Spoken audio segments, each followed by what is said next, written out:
একটা ট্রেন যা চলার সময় ডিজেল পোড়ায় না, কয়লাও পোড়ায় না, তার ইঞ্জিন থেকে কালো ধোঁয়া বের হয় না, বরং বের হয় শুধু জল।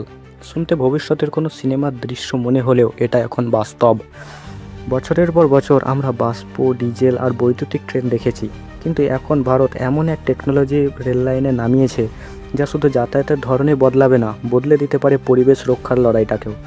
হ্যাঁ, ভারতের প্রথম হাইড্রোজেন ট্রেন এখন রেলের ইতিহাসে নতুন অধ্যায়ের সূচনা করেছে।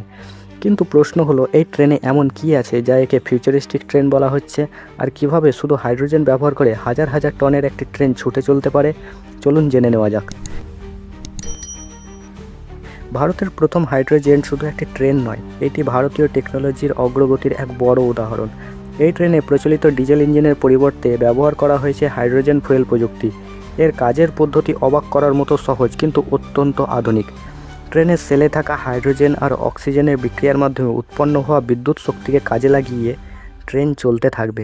সবচেয়ে অবাক করা বিষয় হলো, এই পুরো প্রক্রিয়ায় পরিবেশে কার্বন ডাইঅক্সাইড ছড়ায় না। ইঞ্জিন থেকে বের হয় জলীয় বাষ্প, অর্থাৎ কার্যতই জল। এই কারণে বিশ্বের অনেক দেশ ইতিমধ্যে হাইড্রোজেন ট্রেনকে ভবিষ্যতের পরিবহন প্রযুক্তি হিসেবে গুরুত্ব দিচ্ছে। সেই তালিকায় এবার নিজের নাম লিখিয়েছে ভারতও। এর ফলে শুধু দূষণই কমবে না, ডিজেলের উপর নির্ভরতাও ধীরে ধীরে কমানো সম্ভব হবে। বিশেষ করে যেসব রুটে বৈদ্যুতায়ন সম্পন্ন হয়নি, সেখানে এই প্রযুক্তি বড় পরিবর্তন আনতে পারে। যদিও হাইড্রোজেন এখন তুলনামূলক ব্যয়বহুল, তবুও বিশেষজ্ঞদের বিশ্বাস আগামী দিনে এই প্রযুক্তি পরিবেশ বান্ধব রেল ব্যবস্থার অন্যতম ভিত্তি হয়ে উঠবে।